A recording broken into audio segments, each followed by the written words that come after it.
Hey folks, welcome. Here we discuss real stories by real people. Today we have the story of a man who finds out his girlfriend has been cheating for over half a year. Let's see how it goes. Story 1. My girlfriend and I have been dating for 3 years. During that time, I thought we were really compatible. We are both huge film nerds and love talking about our favorite movies, no matter how trashy they might actually be. We have pretty similar personalities and senses of humor. I felt like I could talk to her about anything for hours on end. I really did like her, but we started to run into a rough patch a couple of weeks ago. Things have started to feel like they're slowing down for us lately. I don't know how to explain it, but it feels like we're both waiting for something to happen and it just isn't. I thought it was because neither of us really had any new things popping up for us in our daily lives. It's just working and hanging out with each other or with friends. I've tried to get her to expand on some new stuff with me, but it never stuck one way or another. Neither of us like to travel, and our hobbies are really secular, which is fine most of the time. But right now it feels like we're kind of isolating ourselves. I really wanted to take the next step in our relationship, but I wasn't sure how to go about it. I was gonna ask her to move in with me, but I wanted some advice before I did. I talked to my dad about our relationship, and he just told me that it's time to take the big one. Getting married and starting a family. I was sure that I wanted to start a family with her, and we had both already talked about having children. I thought it would work out and she would say yes. So I found out that it's actually relatively cheap to rent out our local theater for a day. It's like $500 for one day. When I decided to finally ask her to marry me, I started getting plans in motion. I wanted to rent out the theater for a big showing of her favorite movie, and during the moments where they would normally show trailers, I would have a custom trailer made that showed our relationship where I would get down on one knee at the end of it. I invited both of our families and friends to be in the audience for the showing too. I thought it was really romantic and that she would love it.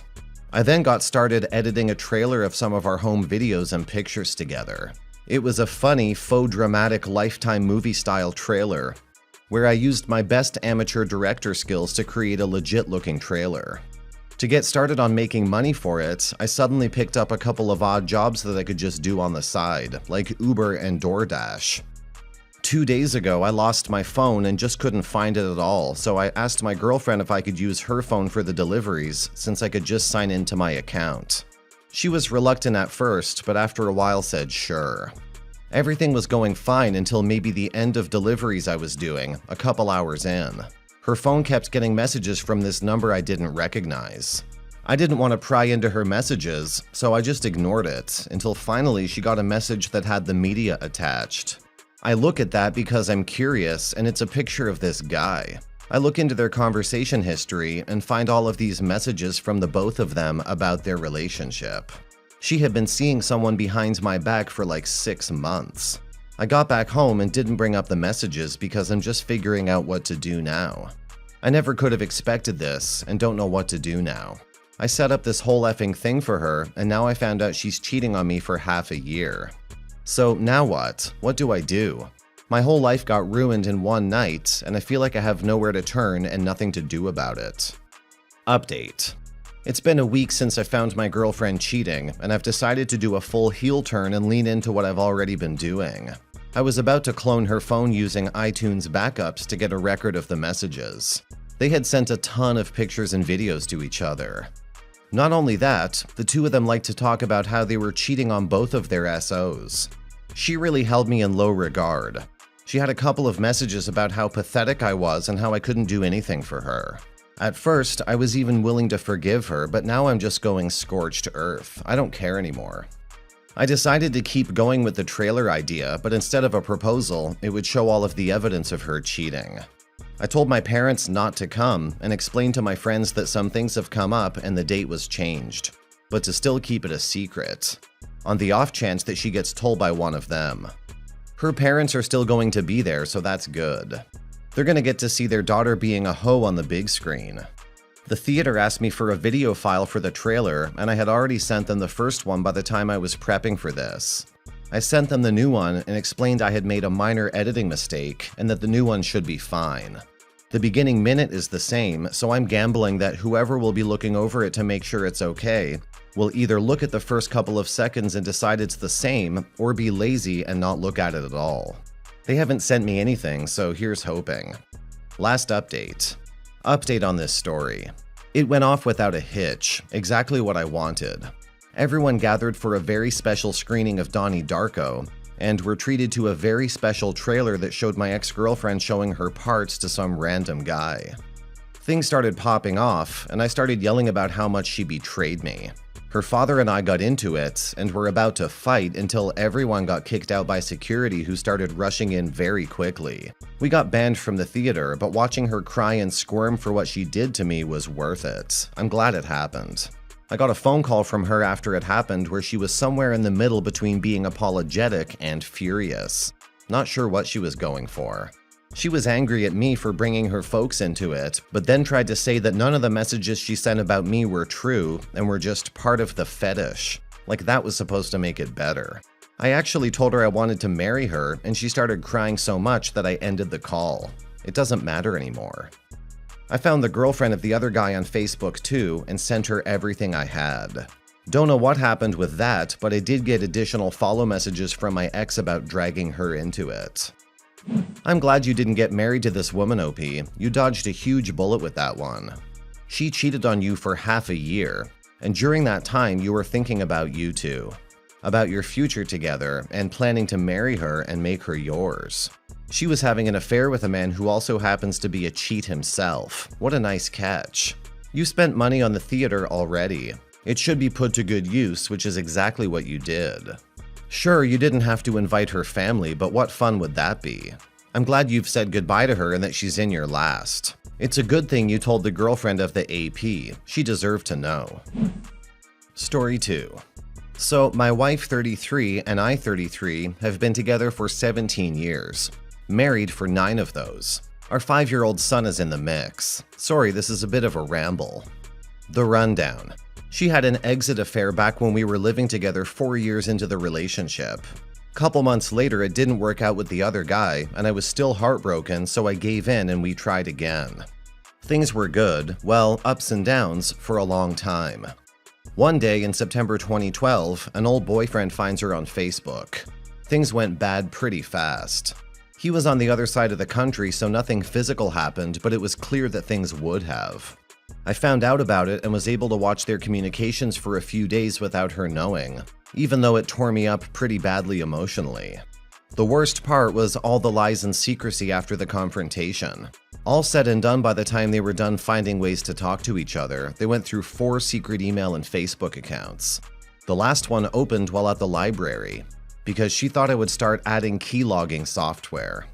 The final contact was in May of 2013, so this was a pretty long nightmare. Fast forward about 7 very rocky months, followed by 7 more that were healing and optimistic. She goes over texts with weird explanations why. I check the wireless bill and just about die. So it's a different guy. This one, local. They've met and had sex twice. She's now swearing and promising that she has cut off contact. She did so while at work. Because he called her on the day I confronted her, I didn't hear or see what was said. But he called her several times throughout the week, and she gave me access to the new secret email account she had been using. It's been about 2 weeks now, and honestly I'm trying to get through the shock of it to figure out how to break things off amicably without needless court battles. That is, until I find an incognito window open with her normal email there and logged out. Weird, right? Well, Hotmail has a decent undelete feature where I was able to discover she's still emailing him with messages. No response was sent back that I know of how she wants to be with him, even though she's telling me the same thing. She asked him to respond when he gets back in cell phone range. He was somewhere out of radius for the weekend. So I've been watching the email from my phone but never saw a return. So I check the wireless bill and see one last text go out the day after the emails. The emails also referenced, "I hope you get my note." So I guess she's leaving notes in his car at his work. So I'm unsure if that last text directed him to a throwaway phone or a new email.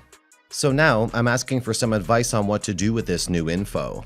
She doesn't know that I've seen the new email. I saved a copy and re-deleted it, or that she has texted again. I've stashed screen caps of all this as well as what I got a hold of from the first go-round. I'm really hurt and upset. Part of me wants to call her out and shame her, but my sister's getting married in less than a week, so I'm not going to raise any unneeded drama for the family. Part of me thinks I should just keep cool and gather as much as I can in case things get ugly. I don't want to be overly mean, but she met him once at night to have sex in the car behind his work, and once in another parking lot on the way home from work before picking up our child from school. Both times unprotected. It's not exactly mean when she's risking exposing me to health risks and my child to strange new people. Another thing to mention.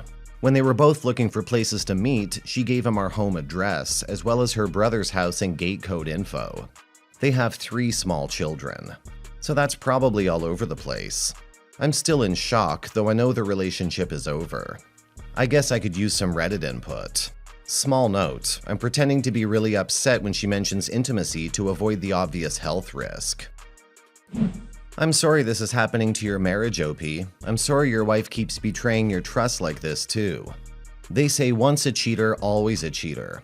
Most times that's always true, and unfortunately, it's true for you. Your wife cheated on you online, but even you admitted that it could have gone physical if he was anywhere near her. That's a big red flag.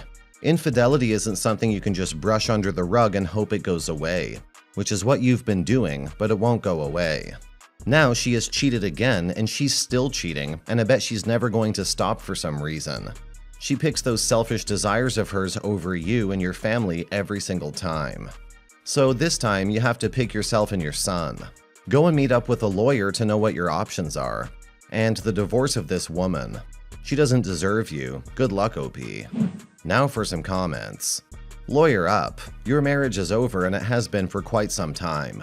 Imagine a life with someone who loves you because your wife is not that person. Save any and all texts, emails, etc. related to this. If you don't have any, then start them. Text her from work saying you're feeling bad, etc. Whatever you need to get her talking about it. Then talk to a lawyer. As others have said, get a lawyer. Just as importantly, get a therapist. Seriously, OP, the fact that you've stayed with an unfaithful woman for years and become the sort of person who monitors communications like the effing NSA is not mentally healthy. You've been with her since you were 16 years old, so literally your entire view of relationships has been based on this experience. You're going to need professional help to see yourself through this. So sorry. Quietly find a good family law divorce lawyer ASAP and meet with them. Bring everything you can, financial, family details, etc. Listen to them. I know this is easier said than done, but try to stay calm and keep it together. Think about the consequences of what you say and do. Don't be baited into exploding. It will only be used against you. Get some space from her. You won't be able to think clearly with her scrambling your brains with lies and emotional manipulation. Take care of yourself and protect yourself. Emotionally, financially, psychologically. You sound like you're doing well, but don't try to handle this alone. This is not your fault. Don't start tearing yourself down with self-loathing at this critical point. It will only lead to bad decisions. I truly wish you the best.